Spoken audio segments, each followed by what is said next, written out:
I was in my final year when I got pregnant. It was like, it's not ready. I should just try and abort it. So I just told him, I said, I can't because I don't want to die. But eventually he forced me to use some things. He just gave me, it was inside one plastic like that. I think it's gin. So I think he mixed some things with it and gave me to drink. I was bleeding for like 3 weeks. If they even tell me that I'll be alive up to date, I'll tell them no. November last year, that the boy got sick. The doctor said he was having liver enlargement. Eventually, the boy later died.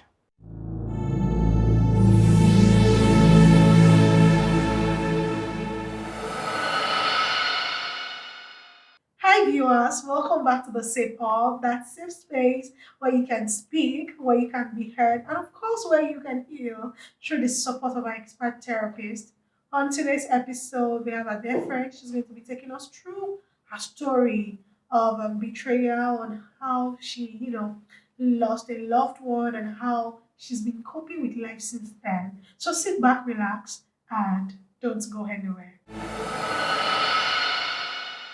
Hi, welcome on the show today. How are you doing? I'm fine. Sure you're fine?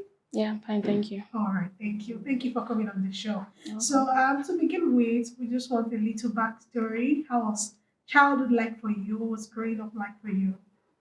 My childhood life was very awesome and very great. Okay. Although I grew up without knowing my parents. The person I was staying with said that he took me away from my parents at the age of 8 and 6 months old. What was that? Some years back, I think in Lagos, but some years back. Okay. Why did they take you away? What was the reason? Hearing the story, she said that some years back that a place in Lagos that whenever rain falls, there's always flood, which sometimes affects the whole street then. So the first day she came to Lagos and she was like, when she witnessed the flood, so she was like, no, I can't stay in this kind of Like environment. a child should not be happy. It's not safe for you. Yes, so she had to take me away So what then was that to her person? place. She was my mom's elder sister.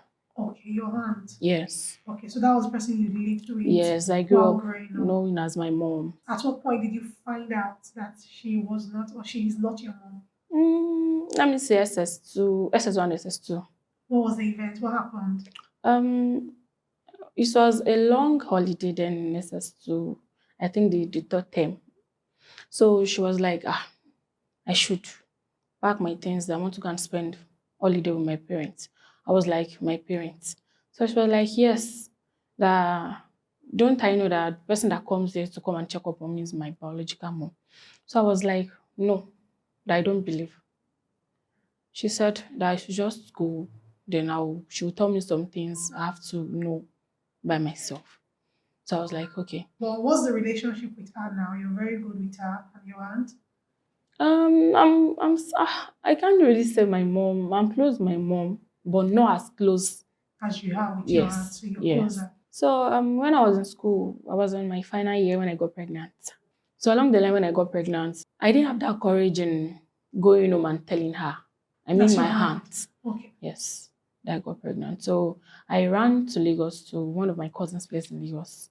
So my cousin had to call my boyfriend then that he should come, that they should sit one-on-one and sort things out. Have you informed him at that time? Yes, I already told him about the pregnancy. His own reaction to it was like, he's not ready. That should just try and abort it. I was like, this is my first time being pregnant. You can't tell me to go and abort this thing. How old were you at that time? I was 23 then.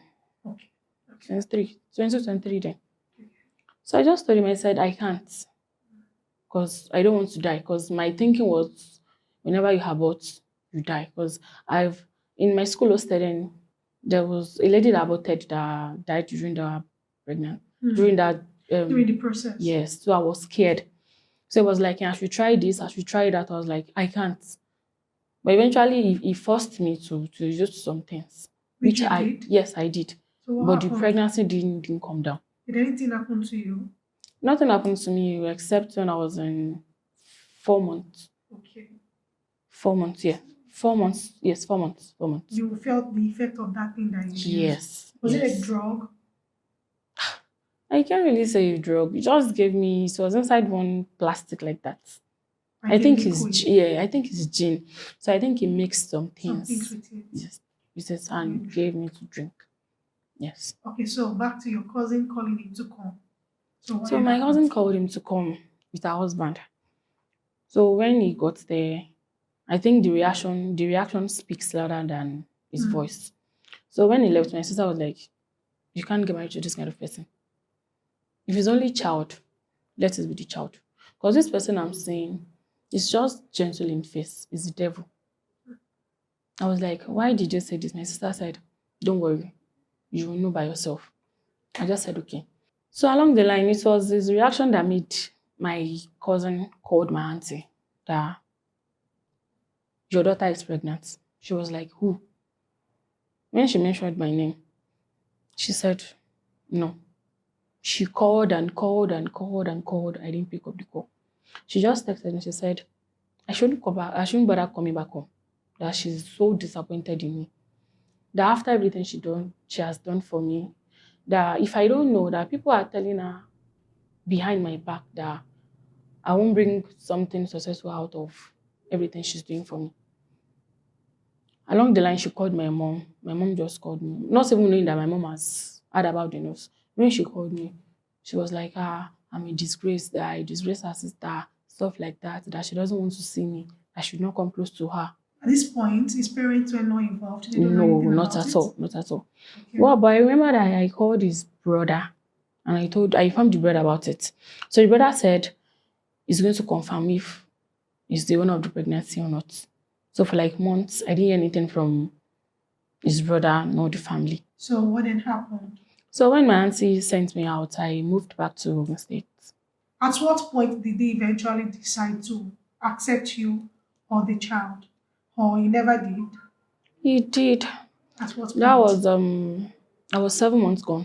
So when I gave birth, I just told my mom, I said, I don't want to stay with this kind of person. After 7 days, after the naming, I want to go back home.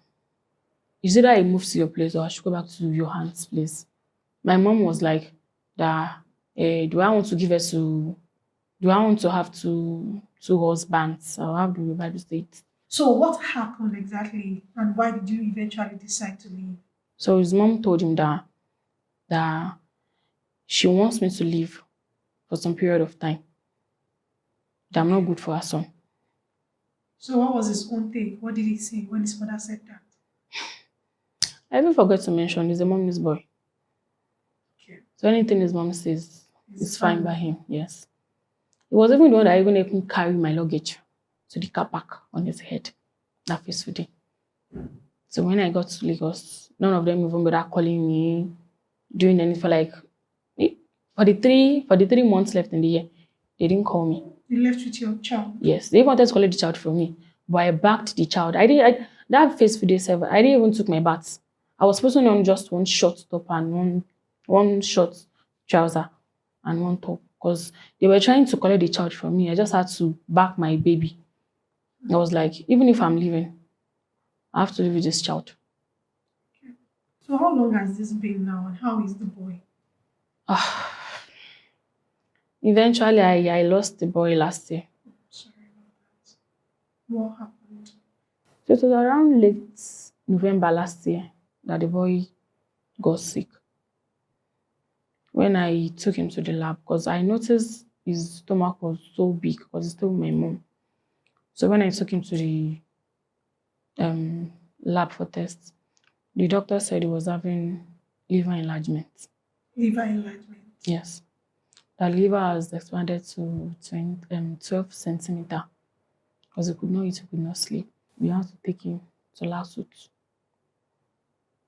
Throughout the days we spent in Lasut, I called him. He only sent 4,000 naira. What he was just telling me on phone was, if anything happens to that boy, you and your family are in problem. But he didn't come to check He up didn't on come. you. His parent did not call you. Nobody called. And they did not come either. Nobody called. Nobody came. Although how can I say it? I really don't know the kind of tests they carried out on the boy to the extent that The doctor said he was having cancer, he was having kidney problem. I even called him that I need money. Even before the doctor broke the news to me that I was having cancer, the doctor called me that he wants to see the both parents.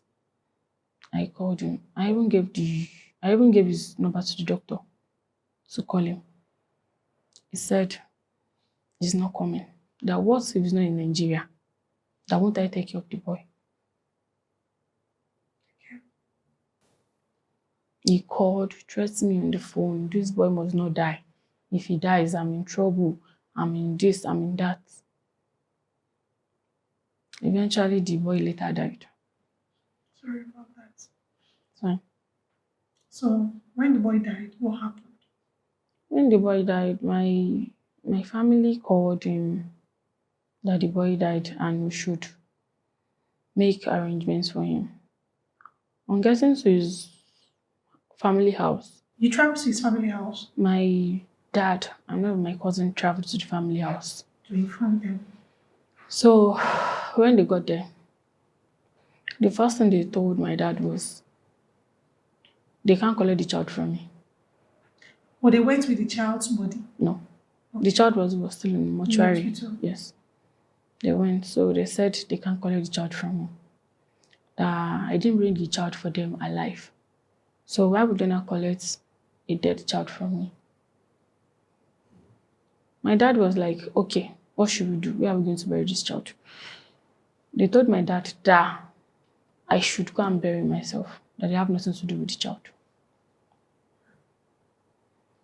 So we did the child arrangements by myself. That Friday, because the boy died on Friday, midnight stroke Friday. So in the morning, one of my family just brought my phone to me that his mom wants to talk to me. Hello, how did this happen? I narrated everything to her that ever since this child has been sick, that I called him.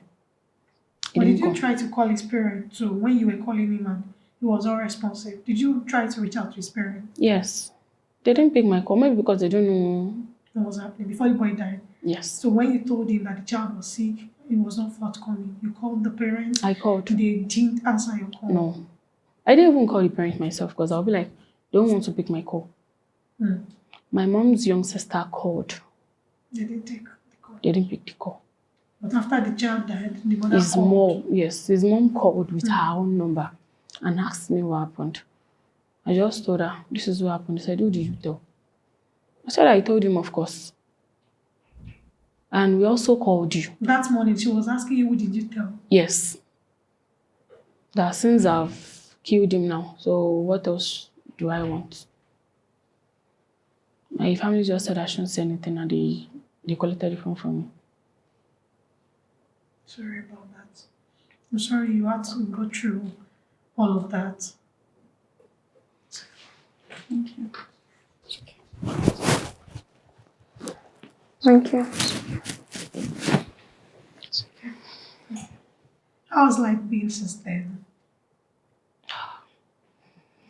Things are not easy for me at all because it was later this year that I had to find out that I was also having fibroid.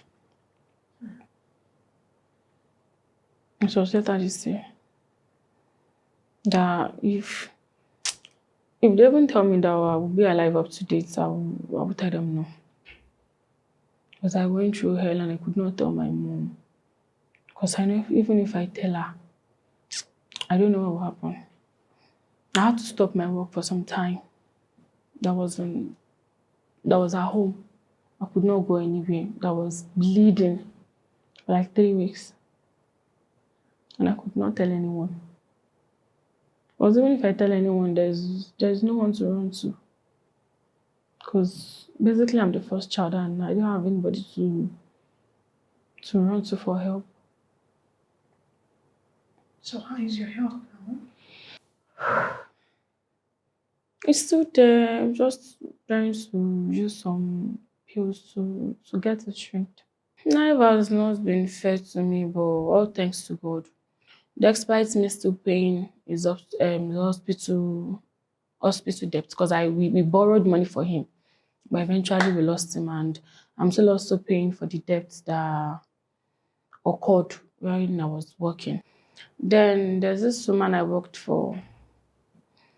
She sells noodles in cartons, different kind of noodles, both oil. And then I was the one holding the key for the shop. It was a big store. So sometimes when I close from work, I'll calculate my money. Whenever I come back in the next day, I will notice so amount has gone missing in the morning. Because the way we do it is whenever we come in the morning, we count our stock. Whenever we're going, we count our stock. We do minus and plus just to know. Concern. Yes. So something whenever I come in the morning, I notice sometimes 10 noodles of carton has gone missing, 20. I will even count money, it won't be complete. And then I remember I did all this to my manager. She'll be like, I should not tell her anything. No, I know she's going to get angry, stuff like that. The last one that happened was this fateful day was on Saturday. On Monday when we came back, was we do count our money in 100 pieces. So why me trying to recheck before taking the money to the bank, I noticed 91,000 naira go missing from the money. So I just had to call her. So she was like, at this point, she has nothing to say about it, that she has to tell the woman. Excuse me. Eventually on that fateful morning, Monday, she brought some police officer to come and arrest me, which the matter really goes a long way. To the extent that I was even in a cell for like 4 days, all because I'm trying to look for a job to care for my child. The money I know nothing about, when they had to calculate everything, both the money that I do get missing, the noodles, everything was 1.7 million naira. And you're still paying the debt. I am paying the debt. I pay 50K every month, To make the 1.7 million. honestly speaking. And you still have how much to pay? I still have close to 800 to pay. How has life been since the boy's demise? Did he try to call you back? Did anybody reach out? Is he trying to come back into your life or anything? Nobody reached out. No, none of his parents ever reached out. The reason he coming here is just for me to spill it out because I'm seriously bothered. I just need someone to talk to. And seriously, I even need a therapist to even express more to.